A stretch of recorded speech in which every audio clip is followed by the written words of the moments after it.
सभी को यीशु मसीह के मीठे और मधुर नाम में मेरा सलाम। सियोन देश हमारा है देश, रहते हैं हम परदेश, जाएंगे एक दिन हम अपने देश। ये परमेश्वर का वायदा है, हालेलुया। और ये वायदा उस प्रत्येक धर्मी के लिए है जिसने यीशु मसीह में उद्धार और बपतिस्मा पाया है, हालेलुया।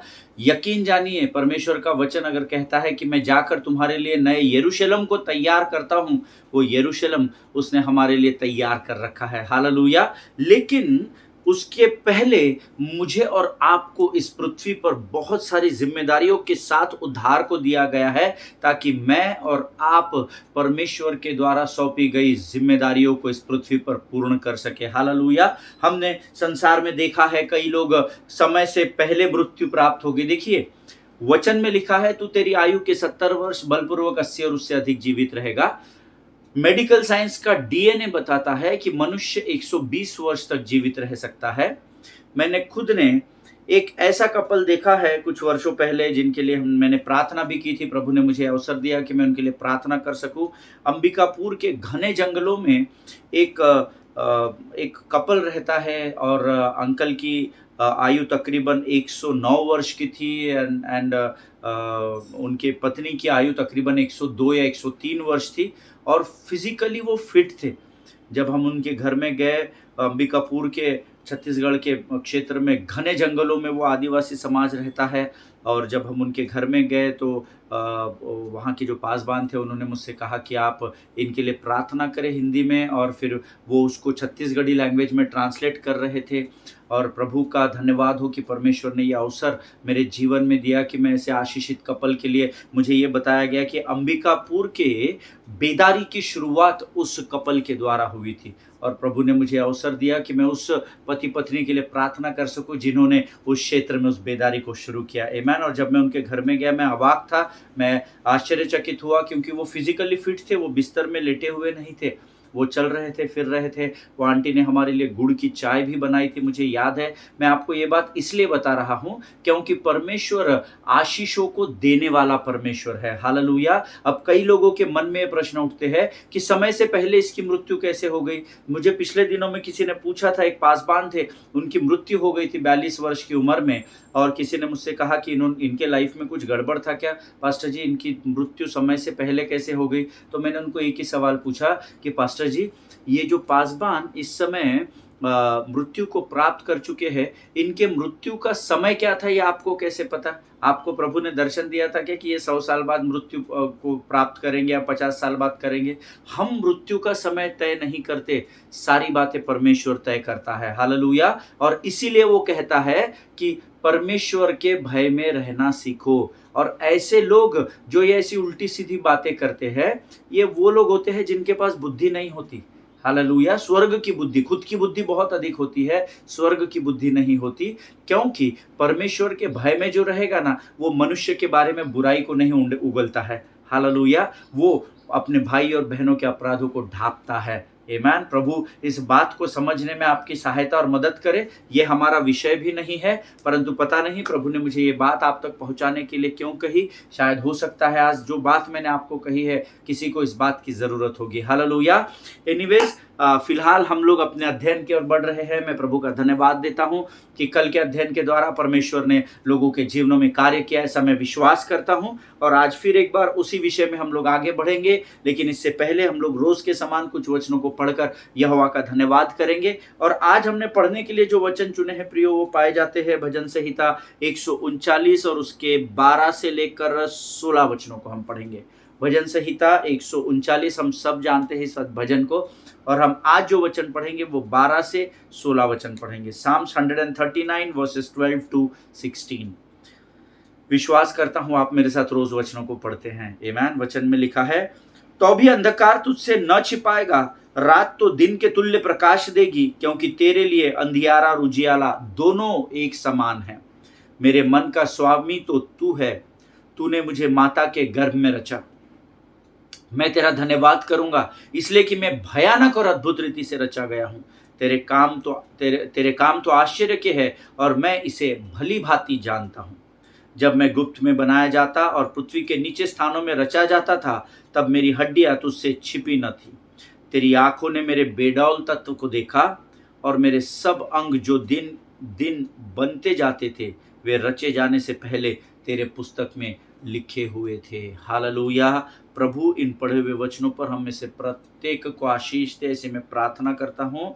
12 वचन कहता है, तो भी अंधकार तुझसे न छिपाएगा। वो लोग जो अंधकार के कार्य में लिप्त है, वो लोग जो पापों में पड़े हुए हैं, परमेश्वर का वचन आज हम में से प्रत्येक को बता रहा है कि अंधकार तुझसे न छिपाएगा। अगर आप ये सोचते हैं कि मैं कहीं अंधेरे में कोने में जाकर, हम लोग बचपन में खेलते थे ना, लुका छिपी खेलते थे, और उसमें हम लोग क्या करते थे, ऐसे स्थानों पर जाकर छुपते थे जहां पर सामने वाले को हम दिखाई न पड़े। और रात के समय में जब हम लुका छिपी खेलते थे तो हम ऐसे अंधकार से भरे हुए स्थानों में जाकर छिपते थे जहां पर हमारे सामने छिपने के लिए कुछ भी ना हो, लेकिन इतना घना अंधकार होता था कि वहां आप खड़े भी हो जाए तो सामने से भी मनुष्य गुजरे तो उसको दिखेगा नहीं कि आप वहां पर खड़े पाए जाते हैं।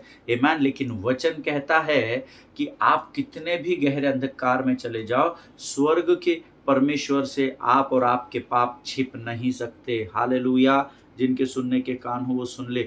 वचन कहता है परमेश्वर को तो रात भी दिन के तुल्य प्रकाश देगी। हालेलुया।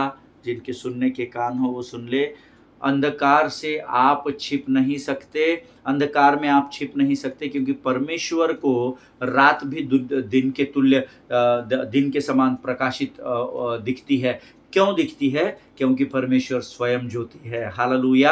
आप पृथ्वी पर किसी भी घने अंधकार में छुप जाइए, परमेश्वर सिर्फ अपनी आंखों को स्वर्ग से उधर घुमाएगा तो उसके चेहरे पर, उसकी आंखों में इतना प्रकाश है कि वो अंधकार भरी परिस्थिति भी तुल्य, मीन्स परमेश्वर के तुल्य, उसके मुख के रोशनी से वो भर जाएगी। हालेलुया।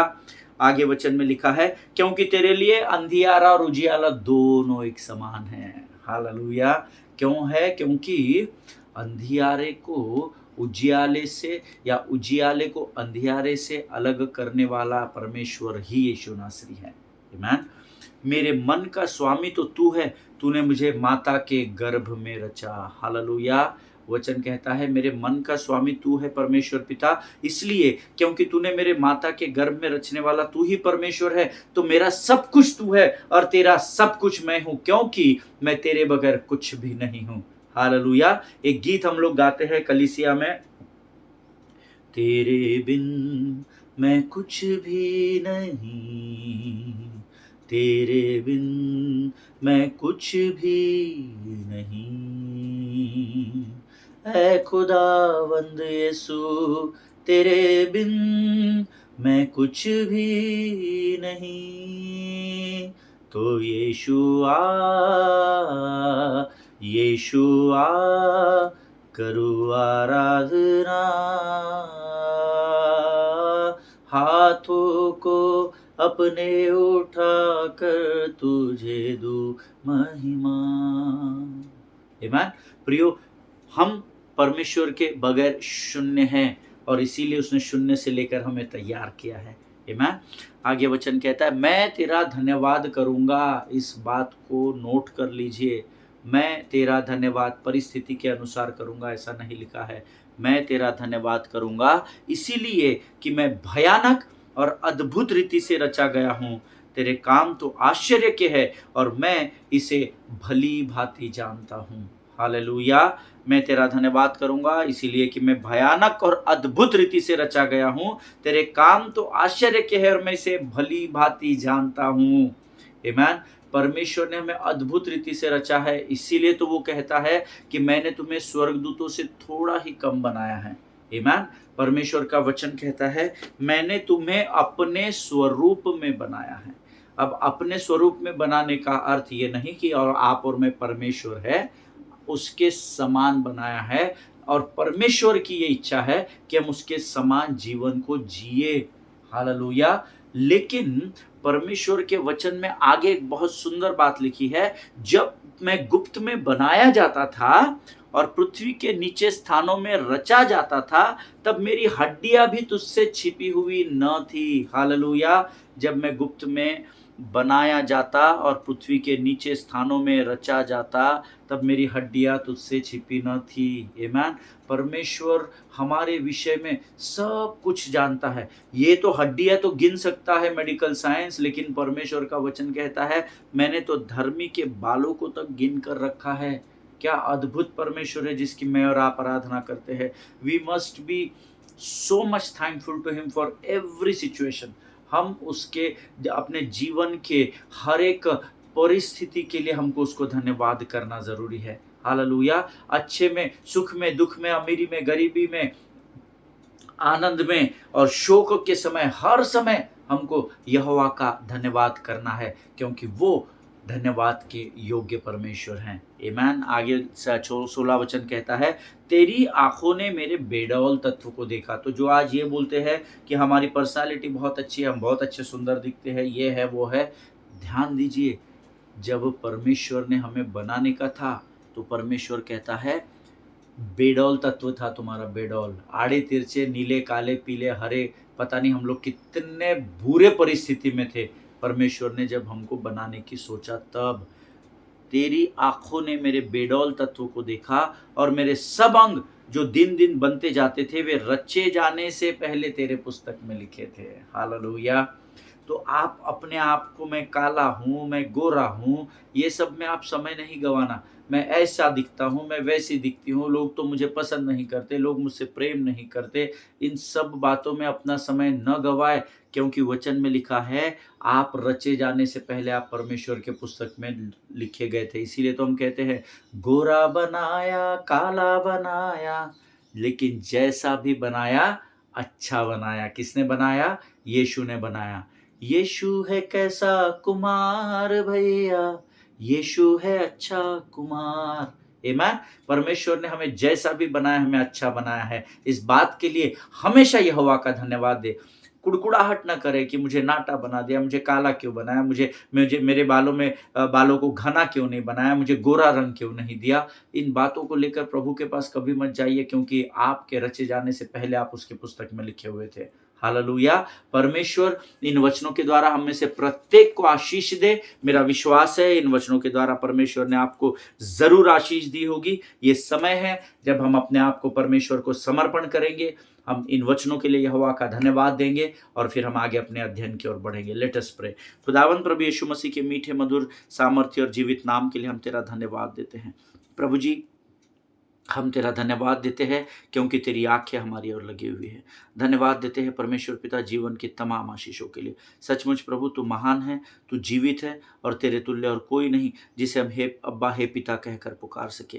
प्रभु जी, हम इस समय धन्यवाद देते हैं परमेश्वर पिता इन वचनों के लिए जो पढ़ने की सामर्थ्य तूने हमें इस समय दी। प्रभु जी, हम धन्यवाद देते हैं राजा इस सामर्थ्य के लिए। इस समय हम अपना समर्पण तुझे करते हैं परमेश्वर पिता, और हम प्रार्थना करते हैं परमेश्वर पिता उन तमाम आशीषों के लिए और आने वाले इन तमाम वचनों के लिए प्रभु जी, जिसके द्वारा आज तू हमसे फिर एक बार बातचीत करने पर है। प्रभु जी, हम धन्यवाद देते हैं उन सारी आशीषों के लिए जो तूने हमारे जीवन में आज तक दिया। आज जब हम तेरे वाणी को सुनते हैं राजा, हमें से प्रत्येक पर अपनी कृपा, दया, दृष्टि को बनाए रख राजा, ताकि तेरे वाणी को सुनकर प्रभु जी हम सब परमेश्वर पिता आशीषों में बढ़ने पाए। प्रभु जी, धन्यवाद देते हैं जीवन की तमाम आशीषों के लिए। अपने आप को यीशु मसीह के लहू में सुरक्षित करते हैं। प्रार्थना को धन्यवाद और पूरे विश्वास के साथ हमारे उद्धारकर्ता और जीवित परमेश्वर यीशु नासरी के मीठे और पवित्र नाम में मांगते, सुने और बड़ी दया से ग्रहण करें।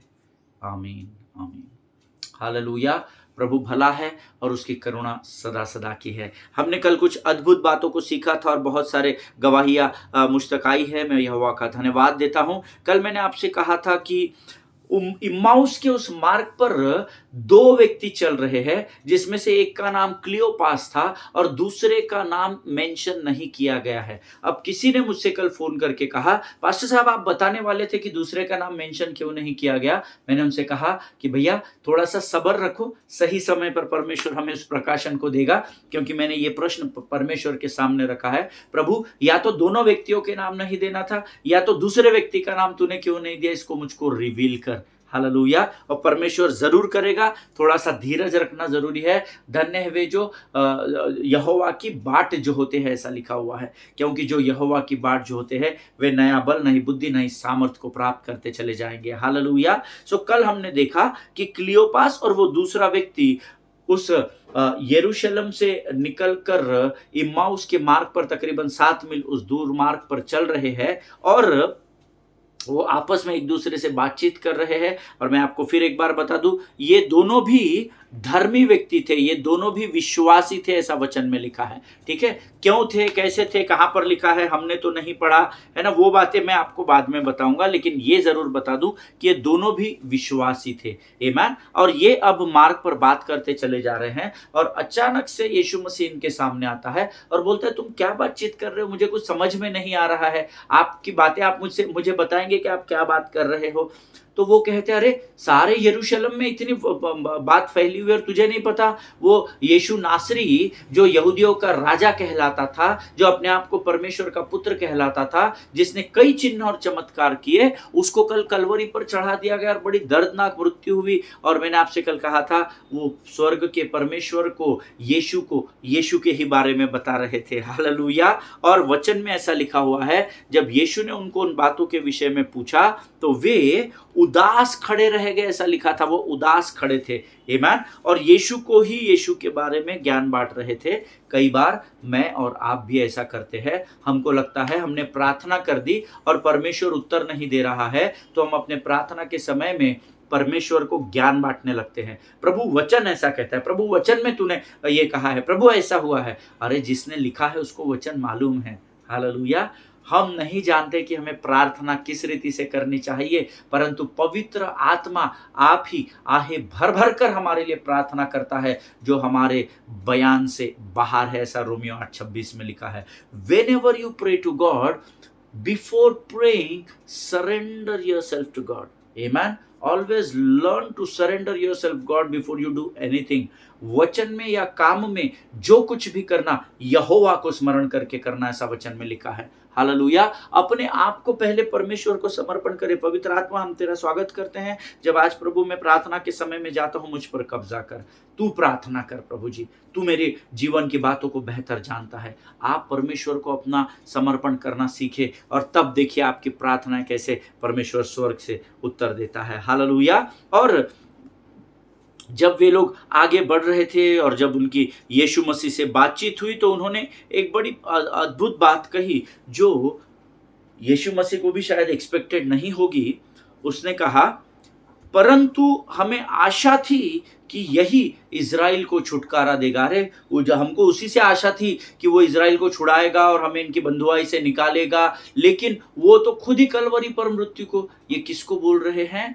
जो आशा का परमेश्वर है, उसी परमेश्वर को ये कह रहे हैं, हमें आशा थी। इसका अर्थ है अब उनकी आशा समाप्त हो गई थी। हालेलुया।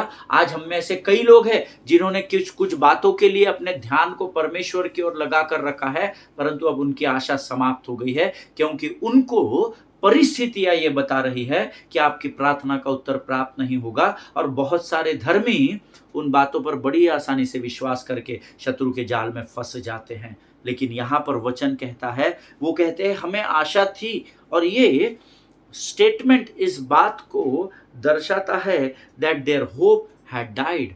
आमीन। उनकी आशा मर चुकी थी। हमें आशा है कि वो आएगा, उसने कहा था वो आएगा, तीसरे दिन आएगा, पर हमको अभी तक पता नहीं, आज तीसरा दिन है। ये वो नहीं बोल रहे थे, वो बोल रहे थे हमें आशा थी कि वो आएगा और एक दिन इज़राइल को बंधुआई से आज़ाद करेगा या हमें यहाँ से लेकर जाएगा। ये हमें आशा थी। इसका अर्थ है कि उनकी आशा समाप्त हो गई थी।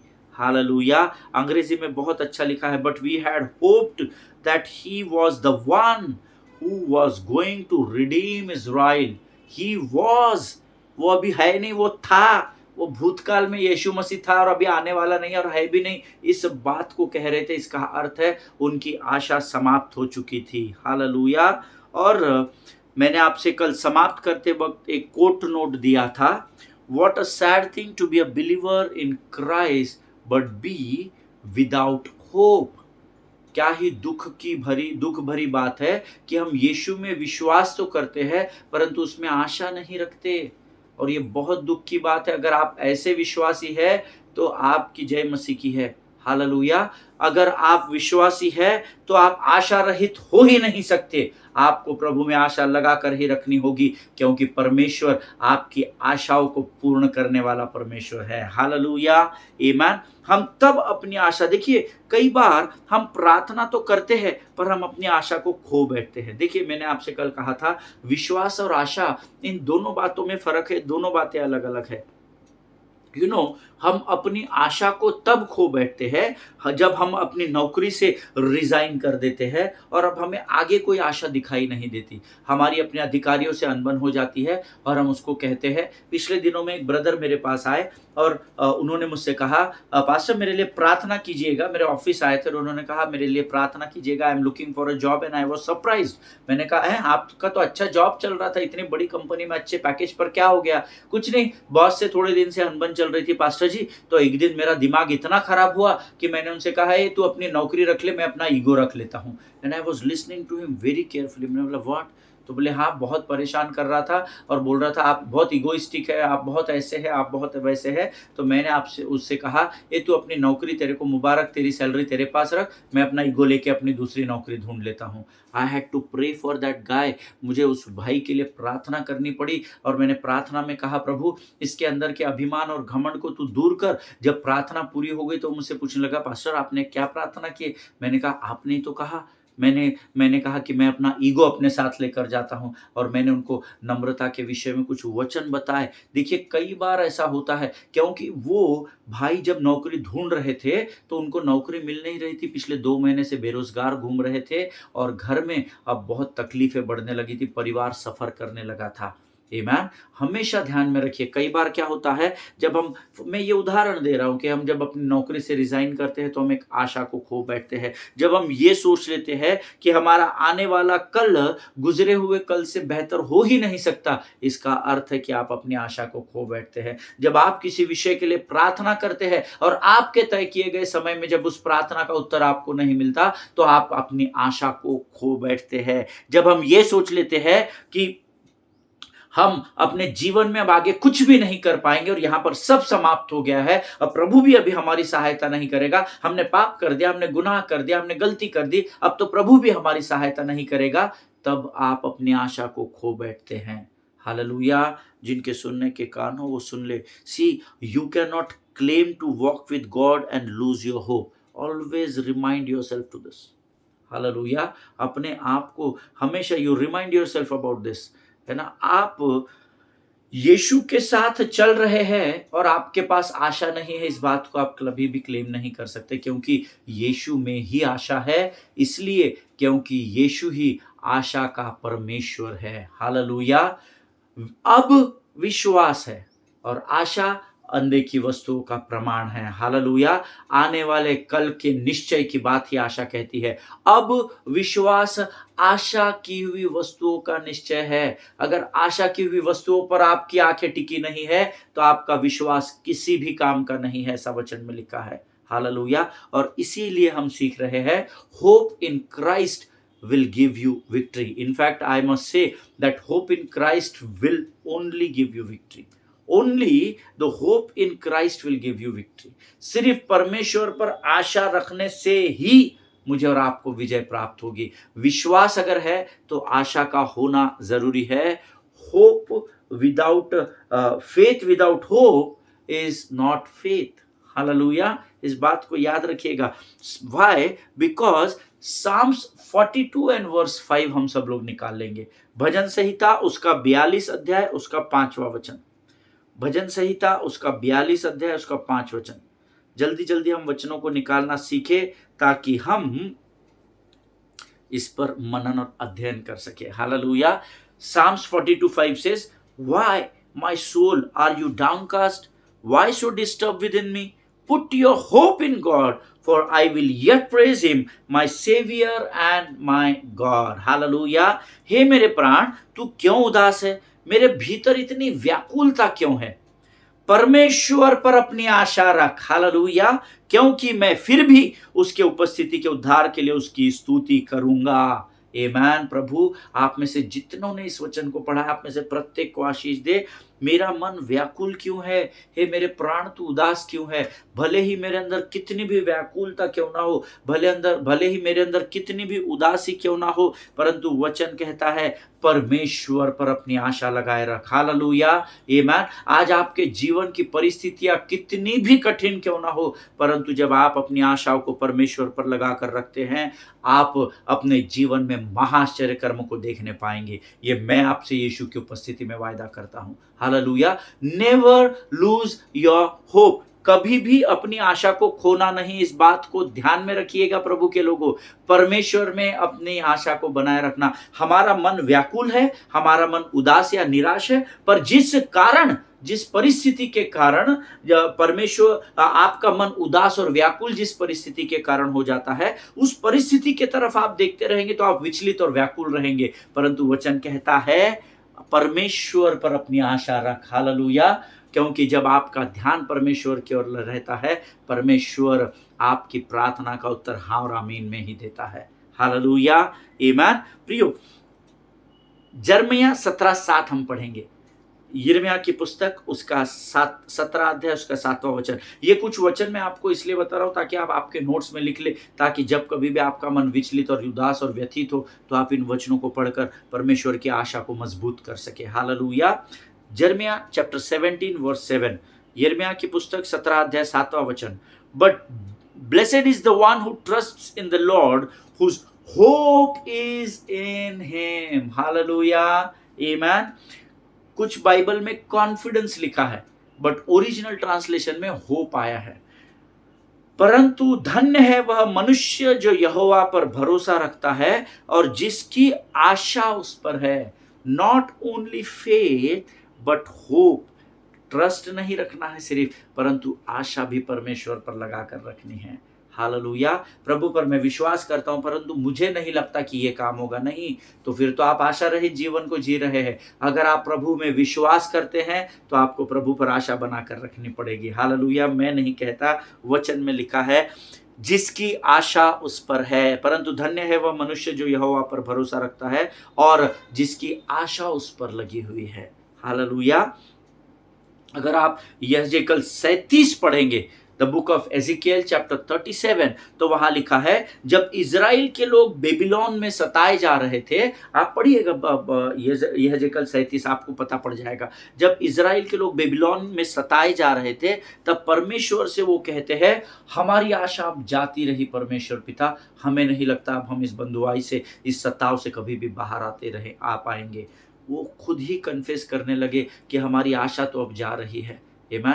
अब हम नहीं सोचते कि हमारा कुछ भला होगा। कई बार जब कठिनाई और परिस्थितियों का आप सामना करते हैं, तो कई बार हम भी ये बात तो कह देते हैं कि अब मुझे नहीं लगता मेरे साथ कुछ भला होगा, अब मुझे नहीं लगता मैं इस बीमारी से निजात पाऊंगी या पाऊंगा, अब मुझे नहीं लगता कि मैं अपने इस माइग्रेन की तकलीफ से छुड़ाया जाऊंगा, अब मुझे नहीं लगता कि मैं अपने कमर दर्द से कभी छुटकारा पाऊंगी या पाऊंगा। No no no no no no, Bible says, वचन में कहा है, हमने अभी पढ़ा है, हे मेरे प्राण तू क्यों उदास है, परमेश्वर पर अपनी आशा रख, हालेलुया। जिनके सुनने के कान और समझने की बुद्धि है वो समझे, ये परमेश्वर के वचन है, ये मेरे लिखे हुए नहीं है। और अगर आप परमेश्वर के वचन पर विश्वास करते हैं तो आपको परमेश्वर के वचनों पर आशा को लगा कर रखना होगा, हालेलुया, आमीन। परमेश्वर इस बात को समझने में आपकी सहायता और मदद करे। The book of Romans chapter 5 versus 3 to 5 हम लोग पढ़ेंगे।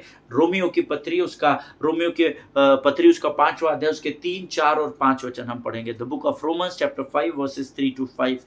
केवल यही नहीं वरन हम क्लेशों में भी घमंड करें, यही जानकर कि क्लेश से धीरज और धीरज से खरा निकलना और खरे निकलने से आशा उत्पन्न होती है, hallelujah. Very very very important versus, आमीन। ये बहुत ही इम्पोर्टेंट वचन है।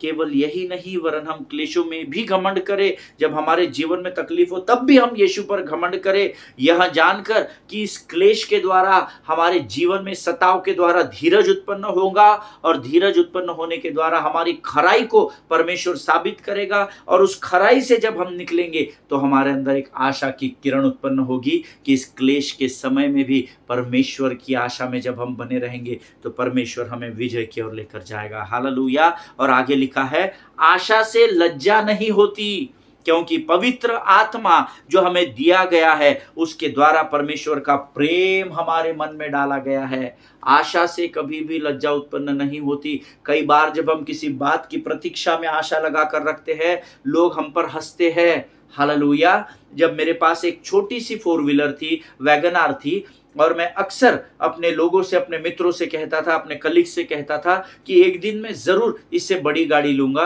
तो वो मेरे तरफ ऊपर से नीचे तक देखते थे और हंसते थे, मेरी हंसी उड़ाते थे। भाई यही गाड़ी तूने कर्जे में ली है, इंस्टॉलमेंट पे ली है, पहले इसके तो इंस्टॉलमेंट फेर दे, बड़ी बड़ी बातें करना बंद कर। लेकिन मैं अपने परमेश्वर के प्रेम को चख चुका था और मैं जानता था, और मैं प्रभु पर विश्वास लगा कर रखा कि प्रभु मेरा पूरा विश्वास है और मेरी आशा तुझ पर लगी हुई है कि आने वाले समय में ये जो सेवा के लिए तूने मुझे गाड़ी दी है, इसके लिए मैं तेरा धन्यवाद देता हूं प्रभु। परंतु मैं ये आशा करता हूं कि आने वाले समय में इससे भी बड़ी गाड़ी का प्रयोजन तू करेगा, जहां पर मैं अपने लोगों को लेकर तेरी महिमा के लिए उस गाड़ी का इस्तेमाल करने पाऊंगा। और मेरी आशा परमेश्वर पर बनी रही, और आज मेरे पास 1-2 नहीं, 3-3, 4-4 गाड़ियां हैं जिसको परमेश्वर ने दिया है, जो सब मेरी पिछली गाड़ी से बड़ी और महंगी गाड़ियां हैं। हालेलुया। हालांकि मेरी योग्यता नहीं है, मेरे पास इतना धन नहीं कि मैं उन गाड़ियों को संभाल सकूं, परंतु जब हमारे जीवन में परमेश्वर पर जब हम अपनी आशा को लगा कर रखते हैं तो परमेश्वर हमारी हमेशा योग्यता से ऊपर हमें आशीष से भरता है। हालेलुया। परमेश्वर इस बात को समझने में हम में से प्रत्येक की सहायता करे। अपनी आशा को कभी खोना नहीं। वचन में इब्रानियों में लिखा है, अब्राहम ने निराशा में भी आशा रखकर विश्वास किया, उसने क्लेश के समय में भी परमेश्वर पर आशा रखी, और परमेश्वर ने उसे राष्ट्रों का पिता बनाकर खड़ा कर दिया। हालेलुया। आमीन। वचन बहुत अद्भुत है। इसमें लिखा हुआ है, केवल यह नहीं कि वरन हम क्लेशों में भी यहोवा पर घमंड करें, यही जानकर कि क्लेश से धीरज और धीरज से खरा निकलना, और खरे निकलने से आशा उत्पन्न होती है, और आशा से लज्जा नहीं होती। भले ही लोग आपका मजाक उड़ाए, भले ही लोग आपके बारे में भला बुरा कहे, भले ही लोग कहे कि ये सटिया गया है, लेकिन आशा से कभी भी लज्जा नहीं होती। इनफैक्ट अपोजिट होता है। जब आप परमेश्वर पर की आशा को खो बैठते हो, शत्रु आपको लज्जा के स्थान पर लेकर जाता है, लेकिन प्रभु पर जब आप आशा लगा कर रखेंगे, आशा से लज्जा नहीं होती। ये वचन का वायदा है। हालेलुया। परमेश्वर इन वचनों के द्वारा हम में से प्रत्येक को आशीष दे। और भी कुछ वचन हैं जो मेरे हृदय पर है, लेकिन इसके विषय में मैं आपसे कल बातचीत करूंगा। आज हमारा समय समाप्त हो चुका है। आज हम यहाँ पर अपना समर्पण परमेश्वर को करेंगे, इन वचनों के लिए धन्यवाद देंगे, और आइए इस समय हम अपनी आंखों को बंद करके धन्यवाद का बलिदान देंगे। खुदावंद प्रभु यीशु मसीह के मीठे और मधुर नाम के लिए हम धन्यवाद देते हैं, अद्भुत बातों के लिए प्रभु जो तूने आज हमें सिखाई। फिर एक बार हमें होप दी परमेश्वर पिता कि हम जो विश्वास तुझ में करते हैं, हम तुझ में आशा भी लगाए रखे। प्रभु जी हम धन्यवाद देते और विश्वास करते हैं, जितनी हमारी प्रार्थनाएं अनसुनी है प्रभु, हम फिर एक बार उन प्रार्थनाओं को तुझ पर तुझको समर्पित करते हैं राजा, और हम आशा लगा कर रखते हैं प्रभु कि तेरे तय किए हुए समय में तू हमें लज्जित नहीं होने देगा और हमें आशा के द्वारा विजय देगा। परमेश्वर पिता जितनों ने सुना उनमें से प्रत्येक को आशीष दे। प्रभु जी धन्यवाद देते जीवन की तमाम आशीषों के लिए, सब कुछ तुझे सौंपते और आगे के संपूर्ण समय को तुझे समर्पित करते हुए इस विनती को धन्यवाद और पूरे विश्वास के साथ हमारे उद्धारकर्ता जीवित परमेश्वर यीशु नासरी के मीठे और पवित्र नाम में मांगते राजा, सुनिए और बड़ी दया से ग्रहण करे। आमीन आमीन। परमेश्वर आप सबों को बरकत और आशीष दे। इजराइल के लिए प्रार्थना करें, भारत देश के लिए प्रार्थना करें, महाराष्ट्र में 20 तारीख को इलेक्शन है उसके लिए प्रार्थना करें, अपने पासबानों के लिए, उनके परिवारों के लिए जरूर प्रार्थना करें। हम कल एक बार फिर नए बातों के साथ मुलाकात करेंगे। तब तक स्वस्थ रहे, सुरक्षित रहे। सभी को जय मसीह की। God bless you all.